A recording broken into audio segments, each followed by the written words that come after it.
Hey, this is Aulas speaking, doing a One Piece chapter review, and today is chapter 1031.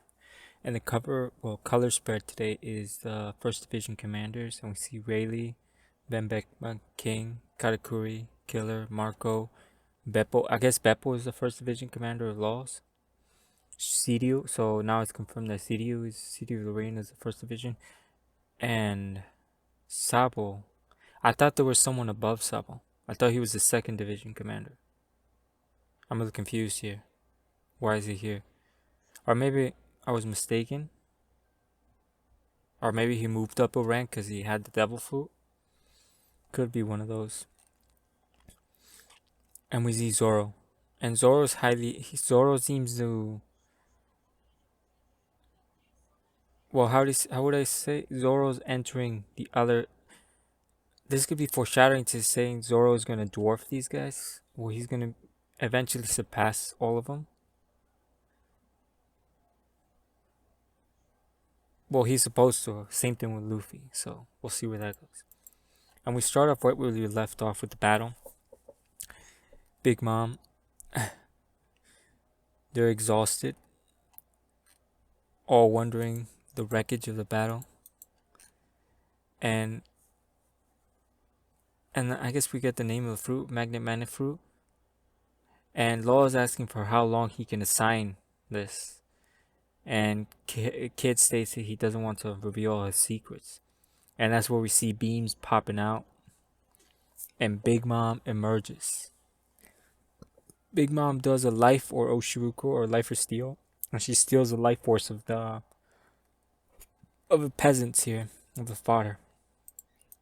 Big Mom also states that this life force that she stole isn't enough. So she gives up a year of her lifespan and eats it.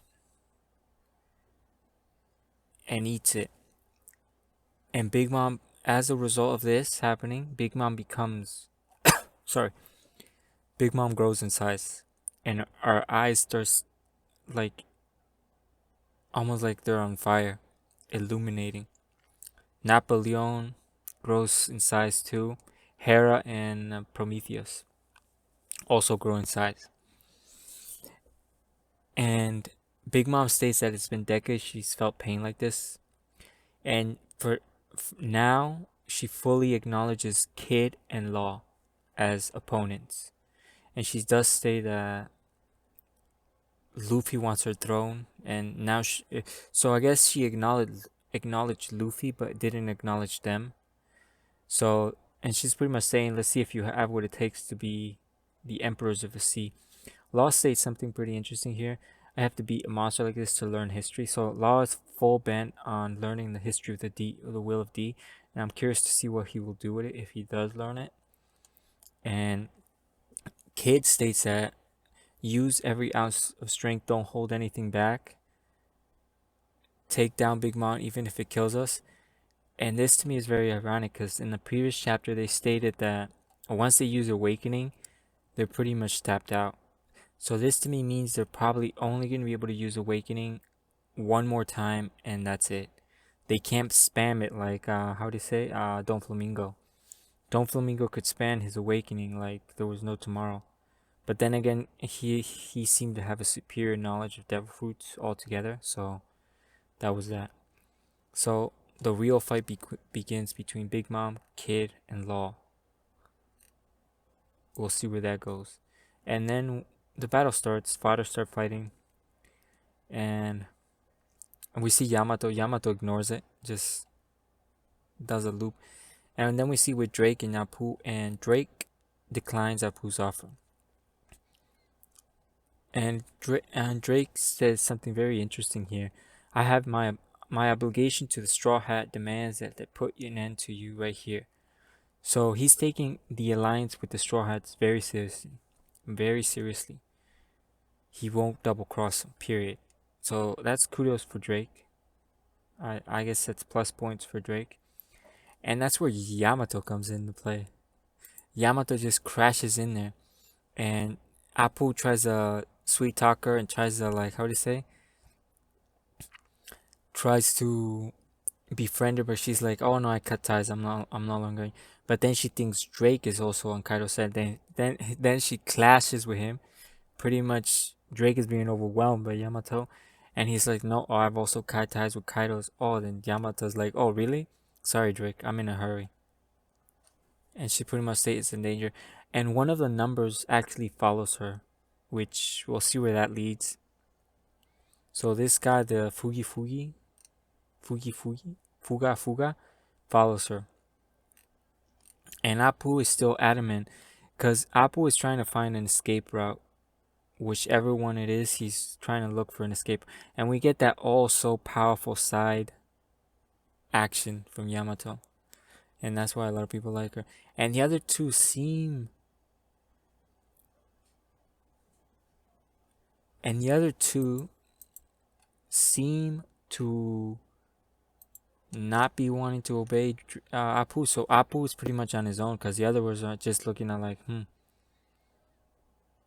So they seem to not be interested. And then we go back to potentially one of the most consequential parts of this chapter because it's potentially going to lead to something else once this arc finishes. And this is Robin and, how do you say? ZP0 has acted. And Robin does state that CPC, among all the CPC, the ones with the mask are at the highest level of the Cypher Pole, the most elite. And they're pretty much obliterating the fodder to the point Baroque, for some reason, and Robin have to write. They So that means flat out they can't beat them. That's what that means in my mind. The point that they're, instead of standing their ground and fighting, pushing them back, they are running. This to me means that Baroque cannot beat them, neither can Robin beat them. And the one with the tall one seems to have one guy floating with something impaled, but I don't know what that's about. And at the end of the chapter, Baroque runs and carries Robin again, but the one, the one with the hat does a zwip, so he's doing a sodu, so he's probably gonna catch up to them really soon. And we cut off. We're no longer there anymore. I don't like this cutting off, but I guess this might be important, so it's gonna lead to something in the future. I'm hoping. And then we go back to potentially one of the best written. I'm not gonna say that, but he's a well written character, and that's Sanji. And it appears that Sanji, when he was lost in thought, it appears he hit a woman. He like actually hit a woman, and she's like actually horrified of Sanji. And this woman states that she was actually someone who was just brought in to work there. She's not part of the Kaido or the revolution. She's just pretty much a civilian at this point. And Sanji apparently hit her. And Sanji starts internal I like this part of Sanji because Sanji does this often. He does do an internal monologues, and he's trying to question what would be the most useful thing for the king of the pirates, a cold-blooded killer or I like regular Sanji. Honestly, I never liked the power up for the German stuff, and I'm really liking this route that this is going. Sanji destroys the German suit. Now, I don't know what this means in totality, but Sanji just gave up a huge power boost up, which means he's gonna get it somewhere else with his body modification. Whatever's happening to his body, that's where Sanji's power is coming from now. It's no longer coming from the suit, which is good. And Queen seems disappointed on this. And this is why I don't understand why in the community a lot of people are at each other's throat, Sanji and Zoro fans, and you see Sanji literally calling Zoro, telling him if he does become inhumane, take me out, kill me. And Zoro's like, I don't know what you mean, like what's going on? Like he doesn't understand what's going on, but he just, okay, I'll kill you. I'll grant your wish, whatever. And then goes back to the classic bouncer they always have. We try like, don't die before that, because he's looking forward to killing him, and they're like, thanks. So this is not gonna happen. This will probably lead to something at the end of Wano, maybe some serious conversation between Zoro and Sanji, because Zoro still wanted to confront Sanji for leaving the crew, so that hasn't been resolved. So I guess this will be resolved at the end. So Sanji enters the final stages of his battle, and just like I thought, Oda just wanted to put them, separate them, so they can be on one, and Sanji one on one with Queen, Zoro one on one with King, and we see this happening. And Sanji pulls out his most powerful attack, which is Hell's Memories, and the real battle now begins. So we're gonna see probably new techniques from Sanji coming out. I don't know if we're gonna focus on this battle in the next chapter, but it might happen. But I like this progression, and this is I like this. Also, one other thing, his eyebrows change direction for some reason. I just noticed that because we see this. He's looking in a flashback of himself. He's thinking about a flashback of himself. I guess when he's confronting his brothers when he hit the girl, and his eyebrows are normal, the pattern they've always been, and now they are facing the same pattern his brothers are. This could indicate that, well, I don't know. I don't. His germ cells activated. I don't know, but it's very pronounced, and you can't really miss it. So Oda's highlighting this for a reason. So there has to be a reason. And other than that, I think I like this. So I'm really hoping to see how this battle concludes. Cause I don't honestly I don't know. I'm really hoping for some really creative techniques in this battle, especially from Sanji and Zoro. And this to me means that there's only four more battles.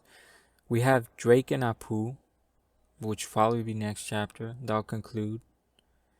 And then we have, and I don't think Big Mom and Kid and Law are gonna. It could end in sequence with Luffy, but then after that, it's probably gonna be Zoro or Sanji, and then potentially gonna be Big Mom, Kid and Law, and then Luffy and Kaido. And those are all the battles that need to be concluded. And in another cover page of the magazine, it does state that the Wano arc is entering its climactic end, which means it won't be a 4-act play. It's just gonna be a 3-act play, which also means that we skip the tragedy, cause where's the tragedy? But then again, probably Oda wasn't really. He was just following the sequence. He wasn't actually following the actual. He was just following the act plays, but not how the sequence goes. Because normally in the third act is supposed to be a tragedy, or the second act, and unless Yasue was a tragedy, but uh, that was I don't know. Yasue was I don't know. Yasue was like he was a mistake. Anyway, that's it. This is a good chapter. A lot of progression. The battle progresses. Sanji's no longer running. He's gonna fight now. Zoro's still busy, and the Robin and Brook enters an interesting phase. The interesting part is Sanji is like, did he actually hit a woman? I'm not really sure. We're gonna have to find context of this. It's probably gonna end up being a gag somewhere later on. Like, I'm pretty sure of it. The Apu, I don't like Apu. I'm not gonna lie. So we'll see where that goes.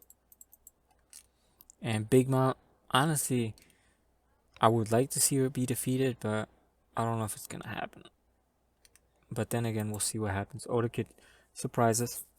Because I'm not gonna lie, Wano Kuni hasn't been that thrilling. Not at all. Well, it has, but in terms of like, cause Oda's skipping about so much, he's not focusing on one thing, and that's why it's not really. I'm not. How do you say? I don't know how other readers are getting this, but I'm really losing like sort of interest in it. I'm not like that invested. Well, I am because I've been reading One Piece for like decades now. But how do you say this arc? This arc's supposed to be really significant, but I don't see the significance in it. I don't like what's like. There's been major plot holes, that's for sure. But other than that, we'll see where it goes. Anyway, this is still a good chapter. We'll hope to see the next chapter, a battle conclusion. And that's it. Thanks for watching and peace out. Have a nice day.